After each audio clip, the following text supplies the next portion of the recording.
بسم اللہ الرحمن الرحیم بسم اللہ الرحمن الرحیم۔ السلام علیکم ورحمۃ اللہ وبرکاتہ۔ ویلکم مائی یوٹیوب چینل قرآن الکریم ٹی وی۔ معزز سامعین، امید کرتا ہوں کہ سب خیریت اور عافیت کے ساتھ ہوں گے۔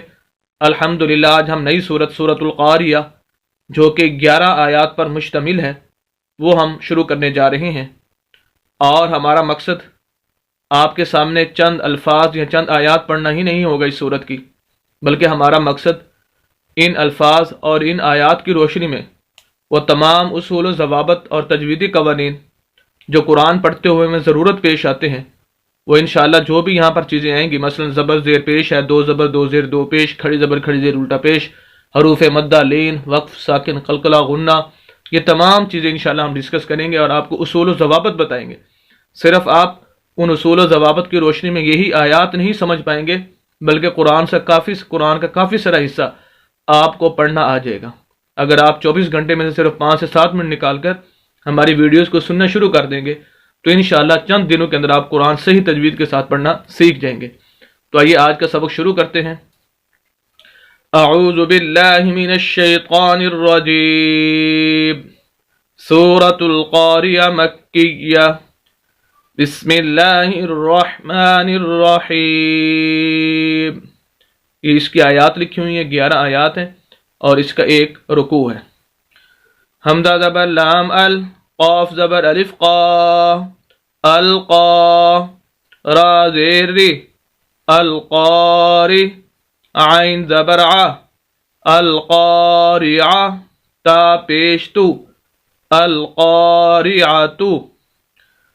اب اس کو ہم نے حمزہ پڑھنا ہے، الف نہیں پڑھنا، اس کو ہم ملائیں گے لام کے ساتھ، کیونکہ لام ساکن ہے۔ ساکن کی علامت یہ ہے جو بھی حروف ساکن آئے گا وہ خود بخود نہیں پڑھا جائے گا، پچھلے لفظ کے ساتھ اس کو ملایا جائے گا۔ قاف کے آگے الف ہے اور یہ الف مدہ ہے۔ ویسے تو حروف مدہ 3 ہے، الف مدہ، واو مدہ اور یا مدہ۔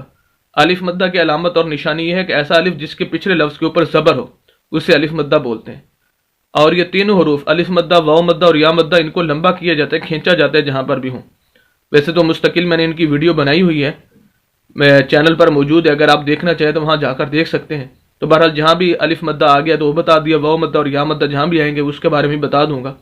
ایسا الف جس کے پچھلے لفظ کے اوپر زبر، الف مدہ۔ القا، اس وجہ سے ہم قاف کو کھینچ رہے ہیں۔ را زیر ری، القاری، آتو، عین برا تاپشتو، آتو۔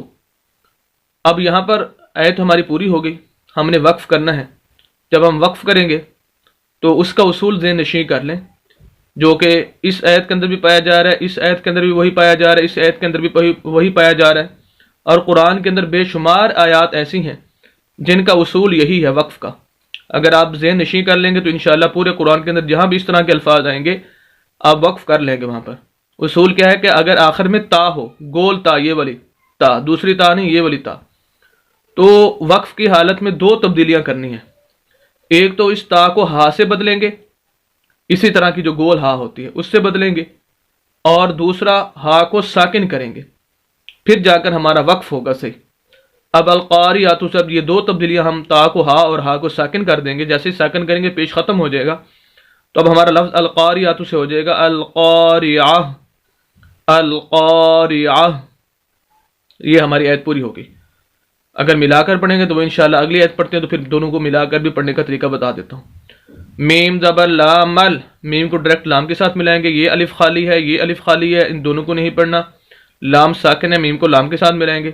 قاف زبر الف قا، را زیر ری، قاری، عین زبر ع، تا پیش تو، قاریعۃ، وہی لفظ ہے۔ مل قاریعۃ، وقف یہاں پر بھی ویسے ہی ہوگا، مل قاریعہ، مل قاریعہ۔ اب دونوں آیات کو اگر ملا کر پڑھیں تو پھر یہاں پر وہ وقف نہیں ہوگا، جو اصول ہے وہ نہیں پایا جائے گا، بلکہ تاپش تو ہی پڑھا جائے گا۔ القاریعۃ مل قاریعہ، اس طرح ملا کر پڑھا جائے گا۔ واو زبر وا، میم زبر الف مد ما، وما، میم کے آگے الف ہے اور اس کے اوپر مد ہے، یہ چھوٹی مد، ایک بڑی مد ہوتی ہے، ایک چھوٹی مد، یہ چھوٹی مد کہلاتی ہے، اس کو کم کھینچنا ہوتا ہے بنسبت بڑی مد کے۔ حمزہ زبر دال اد، را کھڑی زبر را، اد را، کاف زبر کا، اد را کا. یہ درمیان میں یہ دیکھیں آپ کو ایک کاف کے ساتھ یہ لفظ نظر آ رہا ہے.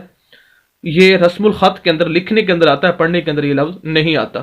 تو یہ بھی قرآن کی ایک محفوظ ہونے کی علامت اور نشانی ہے کہ اس کا ایک خاص طریقہ ہے لکھنے کا، اور جس طرح لکھا گیا ویسے ہی آج تک محفوظ ہے. حالانکہ اگر اس کو ختم بھی کر دیا جائے تو کاف تو باقی ہے، لفظ تو یہی ادراک ہے، لیکن یہ قرآن کے اصول اور قانون ہے کہ جس طریقے سے پہلے سے لکھا گیا ویسے ہی آج تک لکھا جا رہا ہے.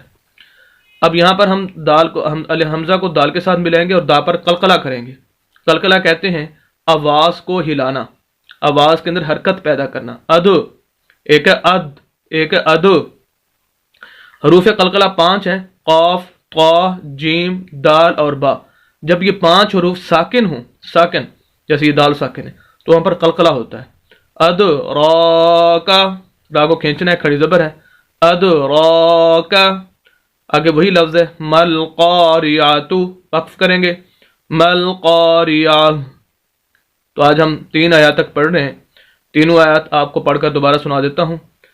القاریات مل قاریات وما ادراک مل قاریات.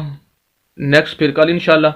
امید کرتا ہوں کہ یہ آیات اور خصوصاً جو اصول و ضوابط آپ کو بتائے گئے ہیں، قوانین بتائے گئے ہیں، ان کو بخوبی آپ سمجھ چکے ہوں گے. مزید اسلامی ویڈیوز کے لیے اور قرآن کو صحیح تجوید کے ساتھ پڑھنے کے لیے ہمارے یوٹیوب چینل قرآن الکریم ٹی وی کو ضرور سبسکرائب کیجئے. صدقہ جاریہ سمجھ کر ہماری ویڈیوز کو شیئر بھی کیجئے. ملتے ہیں نیکسٹ ویڈیو کے اندر کل انشاءاللہ. اجازت دیں. اللہ حافظ.